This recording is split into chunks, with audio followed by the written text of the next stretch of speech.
네, 어제는 극한호우가 서울에 쏟아졌는데 진짜 문제는 내일부터라고 합니다. 김진두 ITN 기상 재난 기자 나와 있습니다. 안녕하십니까? 네, 안녕하세요. 어서 오십시오.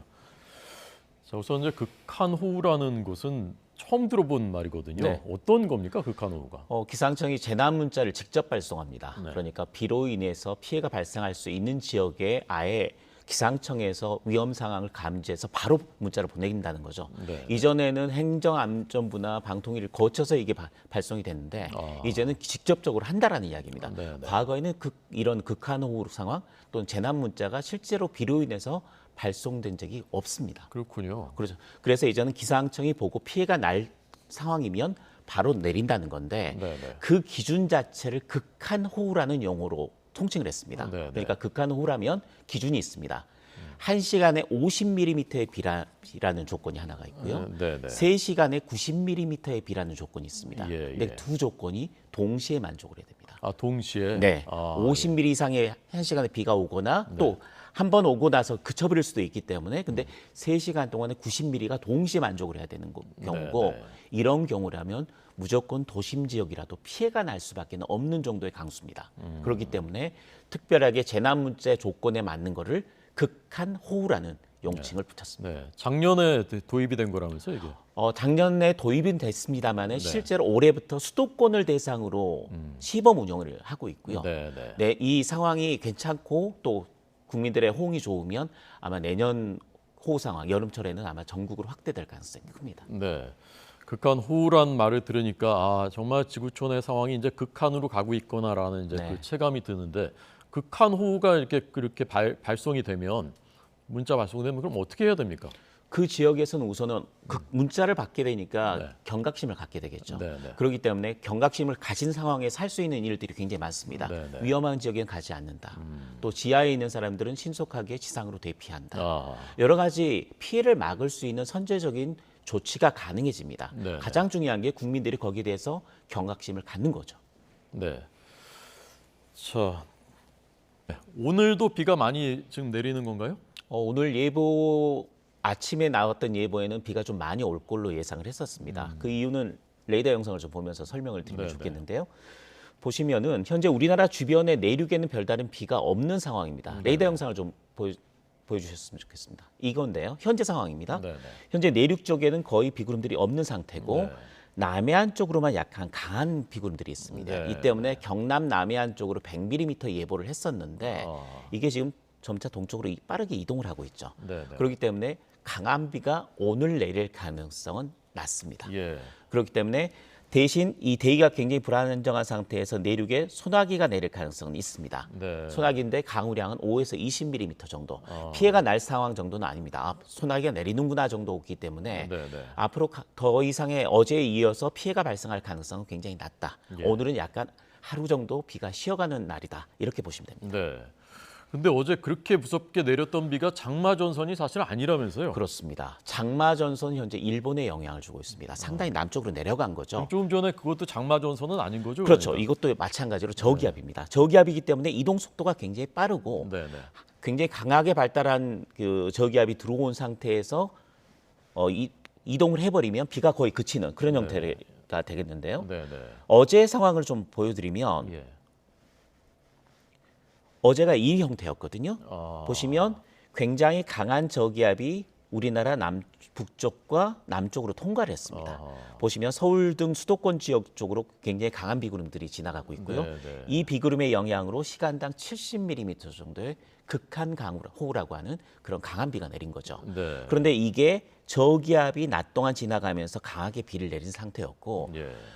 피해가 발생하기는 했습니다만 만일에 장마 전선상에서 이 비구름이 만들어졌다면 2~3시간 이상씩 계속해서 그 지역에 강한 비를 쏟았을 겁니다. 네, 그러면 강우량이 100mm를 넘겠죠. 그렇게 되면 어제보다도 훨씬 많은 피해를 냈을 겁니다. 네. 그런데 이 상황은 저기압에 의해서 내리는 비였기 때문에 비 지속 시간이 한 2시간 정도, 2시간 이내에 멈추면서 그나마 피해가 좀 적었다. 예. 저기압상에서 내리는 비였기 때문에 강한 비가 내리긴 했습니다만은 지속 시간이 짧아서 그나마 피해가 조금이라도 줄 수 있었다. 이렇게 네. 보시면 될 것 같습니다. 예.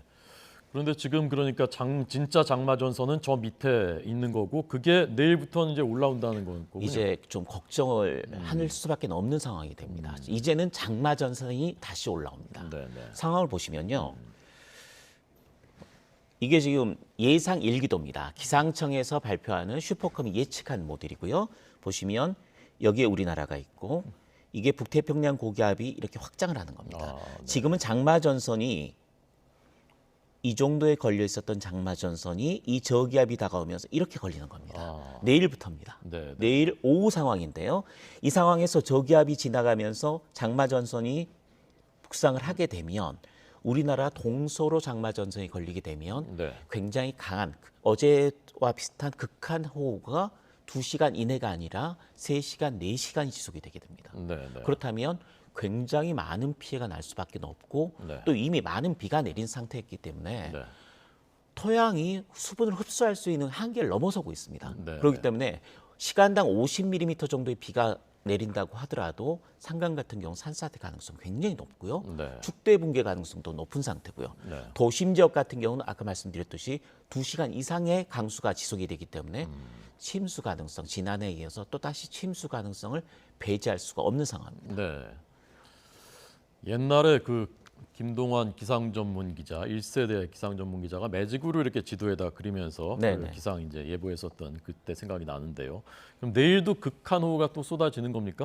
우선은 내일 오후부터 비가 강해지기 시작해서 모레까지 이어질 겁니다. 모레까지요? 네. 우선은 어느 지역에 걸리느냐? 주로 중부지방에 걸릴 가능성이 높고요. 네, 네. 내일 낮 동안은 최고 80mm 예보가 수도권 지역에 지금 나와 있습니다. 내일 하루 시간당? 아닙니다. 최고. 최고 80mm 정도의 비가 내일 예상이 돼 있는데 네, 네. 문제는 내일 밤부터 모레까지 비가 강해질 가능성이 높습니다. 왜냐하면 아. 야행성이 있기 때문에. 예. 그러니까 밤이 되면 상층의 온도가 낮아지기 때문에 예. 상승기류 하강기류가 더 강해집니다. 아. 그러니까 비구름이 낮에 발달한 것보다도 밤에 훨씬 더 강하게 발달할 가능성이 높고요. 네. 아까 보여드렸지만 동서로 길게 장마 전선이 형성이 되면 그 상황에서 계속해서 비구름이 발달하면서 그 지역에 계속 영향을 줍니다. 예. 내일과 모레 밤 사이에는 주로 수도권이 될 가능성이 상당히 높은데 네. 수도권이 될지 아니면 중부의 어느 지역이 될지 현재는 중부지방에 가로 걸릴 가능성이 높습니다. 그럴 경우에는 네. 시간당 30에서 60mm의 강우량 그리고 그게 서너 3-4시간 이상 지속이 된다. 네. 그렇다면 총 강우량이 200mm에 가까울 가능성도 상당히 높죠. 아. 그리고 문제가 내일부터 시작된 장마 전선이 계속해서 영향을 준다는 겁니다. 내일과 모레는 주로 중부지방에, 네. 이후엔 다시 남쪽으로 내려갔다가요. 네, 네. 다시 또 중부지방으로 올라옵니다. 이게 다음 주 중반까지 그런 현상들이 계속됩니다. 그렇게 될 경우에는 중부와 남부를 오르내리면서 비를 뿌리는 게릴라 호우 형태가 될 거고요. 네, 네. 중부, 남부 어느 지역에 걸릴지는 모르겠지만 걸리는 지역에서는 굉장히 큰 피해가 날 수밖에 없다. 네. 또 다음 주 중반이 이번 장마의 피크라고 가장 강한 장맛비가 내린 시기라고 보이는데 그때는 중국 쪽으로 강한 저기압, 태풍에 근접하는 강한 저기압이 상륙할 가능성이 높고 거기에서 수증기가 공급이 되면 장마 전선이 공급이 되거든요. 네, 네. 그렇게 되면 우리나라 관측사상 가장 강한 비가 내렸던 게 시간당 140mm 정도였는데 수도권 지역이에요. 언제인가요, 그게? 지난해입니다. 아. 강남 지역에 비가 내릴 때. 네. 근데 그 정도의 육박하는 굉장히 강한 비가 내릴 조건이 충족이 된다. 아. 그래서 이번 주말까지의 장마 전선의 남북 진동 그리고 다음 주 중반에 나타난 다시 장마 전선의 활성화 네. 두 가지를 굉장히 주의 깊게 봐야 될 것 같습니다. 네. 참 걱정인데요. 일단 다음 주 중반까지는 비상이고 당장은 이제 내일 밤부터가 굉장히 이제 위험한 상황. 그렇습니다. 이제 내일부터 중부와 다음 주 중반까지는 계속해서 주의를 기울일 수밖에 없는 그런 상황입니다. 네. 특히 이제 중부와 수도권 위험하다고 하셨는데 어떻게 대비를 해야 됩니까? 우선은 호우 예보가 나오면 아까 말씀드렸듯이 극한 호우 상황이 되면 재난 문자가 발송이 될 겁니다. 그 지역에 네, 재난 문자가 갑니다. 그러니까 재난 문자를 받는다면 지금 비가 굉장히 위험한 상황이고 피해가 발생할 수 있구나. 그렇기 때문에 우선은 안전한 지역으로 대피. 그리고 두 번째는 하천이나 그런 쪽에 그 접근을 삼가하는 것. 네, 네. 그다음 마지막으로는 침수 가능성이 높은 지역에서는 모래 주머니나 아니면 차수막을 이용해서 네. 사전에 물이 지하 공간으로 들어오는 걸 막는 네. 그런 조치가 필요합니다. 네. 특히 반지하 같은 곳은 뭐 그 문자 받고서 대비하기 늦으니까 지금부터 대비를 빨리 해야 되겠군요. 그렇습니다. 우선 문자가 발송하는 순간 바로 대피를 해야 됩니다. 왜냐하면 대피를. 예. 반지하 같은 경우에는 시간당 50mm의 강우량이 기록이 되면 네, 네. 정말 강물처럼 지하로 물이 들어옵니다. 그러니까 예. 계단을 통해서 대피하기가 상당히 어려워지는 상황이거든요. 네, 네. 그러니까 문자를 보거나 아니면 비상황이 심상치 않다라는 게 느껴지면 바로 대피를 하는 게 그때는 중요합니다. 대피를 바로 해야 되는 거고. 그렇습니다. 네. 지자체 등등에서는 지금부터 이제 반지하 등등 위험 지역, 또 산사태 위험 지역 이런 곳들은 각별하게 대비를 해야 되는 상황이고요. 맞습니다. 최대 200mm가 내린다고 하시니까 저희는 이제 그 체감이 잘 안 되는데 200이면 어느 정도 되는 겁니까, 양이? 시간당 30mm 정도의 비가 내리는 게 보통 호우의 기준이 되는데요. 네, 네. 30mm의 비가 내리면 자동차 와이퍼가 소용이 없습니다. 아. 그 정도로 앞이 안 보일 정도의 강우량이라고 보시면 되겠고요. 네, 네. 시간당 50mm를 넘어서면 예.